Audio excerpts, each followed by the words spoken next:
So first of all, I want to thank you, the organizing committee, for giving me this opportunity, and thanks to the chairpersons for introducing me.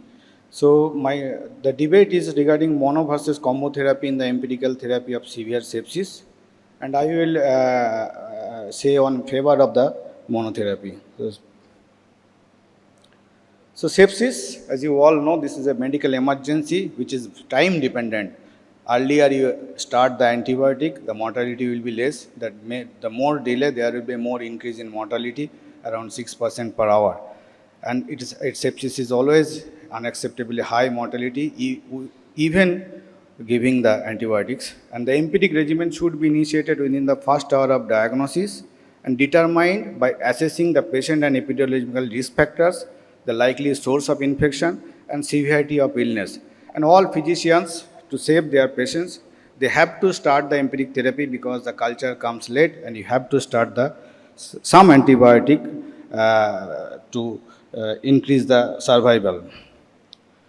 So although early institution of adequate antimicrobial therapy is life-saving in sepsis patients, but optimal antimicrobial strategy has not yet been established.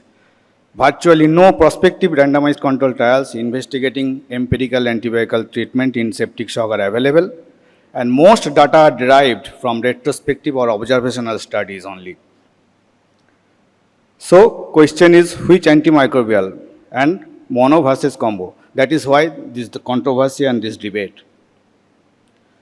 So, what is our common perceptions? We think that patient of severe sepsis, we have to hit hard. So give more broad spectrum antibiotic, give more antibiotics, multiple antibiotics that will kill the bacteria, that will give more coverage, extended spectrum of A, that will act as a synergistic mechanism. So it will have enhanced killing, and there will be less development of antimicrobial resistance. But what the evidence says, so this study was published in Antimicrobial Agents and Chemotherapy Journal in June 1994, way back.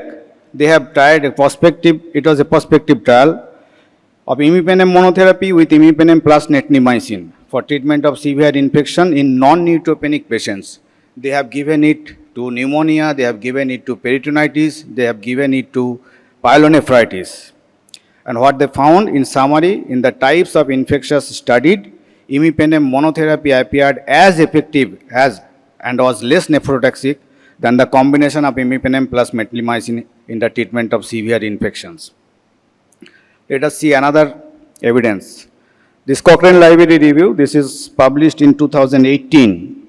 They have studied around 69 article. So beta-lactam antibiotic monotherapy versus beta-lactam aminoglycoside combination therapy for severe sepsis. And this is the findings. They have included 69 trials that randomly assigned 7,800 participants. 22 trials compared the same beta-lactam in both arms, along with a combination of aminoglycoside in the other arm. And while the remaining trials compared different beta-lactams, in trials comparing the same beta-lactam, they observed that there is no difference between the study group with regard to all-cause mortality and clinical failure. And studies comparing different beta-lactams, they have observed that there is a trend for benefit with monotherapy for all-cause mortality and a significant advantage for clinical failure. So this is another study which was published in 2017, Journal of Antimicrobial Chemotherapy. The influence of empirical double-active combination compared with the active monotherapy on mortality in patient with septic shock. This was a propensity score adjusted and matched analysis, and the authors concluded that all-cause mortality at 7, 15 and 30 days was similar in patients with monomicrobial septic shock receiving empirical double-active combination therapy and active monotherapy. So why monotherapy? This is an interesting article. It is published way back in 2009. The author, when working with the cephalosporin only, and in another doctor was in the same hospital was practicing with cephalosporin plus aminoglycoside. And they interestingly found when they do the data analysis, they have seen that a patient was giving third generation cephalosporin with gentamicin, and still they do not get clinical responses. But when they switched only to ceftazidime, that the cephalosporin part is changed, then there is significant response in the clinical outcome. So choosing the right antibiotic is most important rather than giving too much of antibiotics. What are the advantage of monotherapy? It subjects bacteria to less exposure to antimicrobial agent than combination therapy, and thus might lead to a slowing of the resistant development. And you all know that antimicrobial resistance is a global threat now, and WHO has declared it as a global threat, not only the medical issue, but this is a political issue now. And monotherapy includes less complexity of drug administration, less side effects, and lower overall therapeutic cost. You know the cost of a patient in ICU is so much increasing due to our high cost antibiotic. So this is the time to think. Why not a combination therapy? Because it only adds to expenditure, increased risk of adverse event because of drug-drug interaction, because of side effect of the second antibiotics. Then there may be antagonism. There may not be always synergism. There may be possibility of antagonism as well. There is development of superinfections, and finally there will be increased risk of antimicrobial resistance. When the penicillin was discovered, it was the only antibiotic that was available, and that helped to save so much patients. But we have misused it. We have used too much of antibiotics, and today we are facing this all resistant pattern even with colistin, polymyxin B, because of just of our overuse and abuse. So the most important thing is antibiotic stewardship. That is the right antibiotic at right dose, right timing, and right duration. And ultimately the challenge is to prevent the emergence of the antimicrobial resistance. So when penicillin was discovered, you don't have any other antimicrobial in your hand. It has saved from 10% to 90% among patients with pneumonia and bacteremia. Now question is double coverage of gram-negative organism necessary? This is an interesting study published again in 2011 in American Journal of Health and Health System and Pharmacology, and the authors concluded that the available clinical evidence does not support the routine use of combination antimicrobial therapy for treatment of gram-negative infection. Patient with shock or neutropenia may benefit from the combination therapy that includes an aminoglycosides. So in conclusion, the empirical treatment of severe sepsis should be started with monotherapy. Combo therapy may be considered for some special situation only. An improved rapid diagnostic will be imperative in the future to aid empiric therapy by decreasing unnecessary exposure to broad spectrum antibiotics, because all these rapid tests already giving you within 2 hours the type of the bacteria. So thank you very much. Thank you, Dr. Ahsan. Next, I would like to invite Dr. Sayi Prasad to talk against monotherapy. Over to Dr. Sayi Prasad. I think Dr. Ahsan has very nicely posed for monotherapy, but there's some truth, some controversies. So I would be talking on combination empirical therapy in severe sepsis. So the time-tested strategy in a battle is know the enemy. Enemy, I am referring to the bugs, not Dr. Ahsan. So basically, we are on the same side fighting these bugs. So we know that the ICU infections are a major cause of mortality and morbidity, and worldwide, even though the gram-positive organisms are prevalent, in Asian ICUs it's predominantly multi-drug resistant gram-negative organisms. There are multiple studies which have shown that in Indian ICUs, gram-negative bugs are prevalent.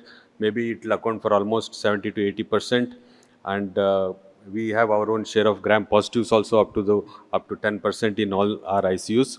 And when they are especially multi-drug, the mortality increases. So I will not go into the details of that. We know that we have well documented thing. And as we just now rightly documented, so it is, what is the solution? So it's a timely administration of appropriate and effective antimicrobial therapy, which is a cornerstone of our sepsis management. So we have enough studies on that, that each hour delay in antibiotic administration from the time of onset of hypertension is associated with mean decrease in survival of about 7.6%. So this is again well documented by multiple studies. So it's very important that we use the antibiotic as early as possible. Apart from this, initial antibiotic therapy in sepsis not only needs to be timely, but it needs to be appropriate. So this is the crux of the talk, because when they, even though many of them are retrospective, some of them are prospective, this is one study of almost 6,000 patients with shock, where they found that appropriate antibiotics were initiated in 80% of the people, where the survival rate was 52%, compared to people who had received inappropriate antibiotics, that is about 20% of the patients, and there the survival rate was just 10.3%. And these people, when they switched over to appropriate antibiotic later, still the outcome did not improve. So it's very important that our initial antibiotic should be appropriate. So that is the purpose of using a multi-drug therapy. So for patients who could have septic shock or whatever severe sepsis we call, there is no margin for error, and thus initial multi-drug antimicrobial therapy should be prompt and should cover all likely pathogens. So what are the potential advantages? We have broader coverage, we have antibacterial synergy, it prevents emergence of resistance. So there are enough studies, the other side also, that we have, which have proven that the combination therapy has been clearly better.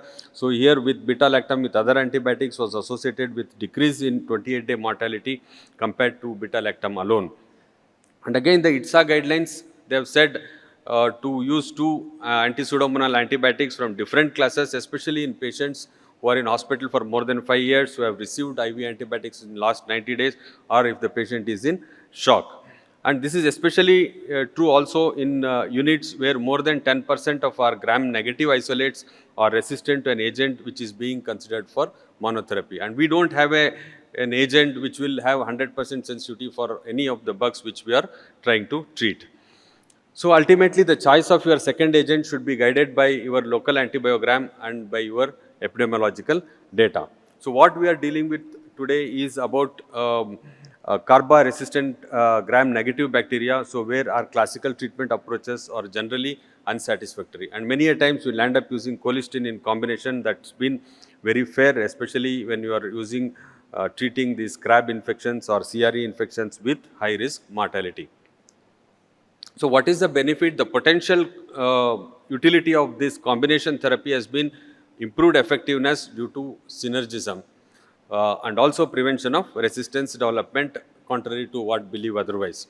So there are many studies which have shown that even combination with vancomycin or even glycopeptides have increased, has worked better, especially against multi-drug resistant Acetobacter.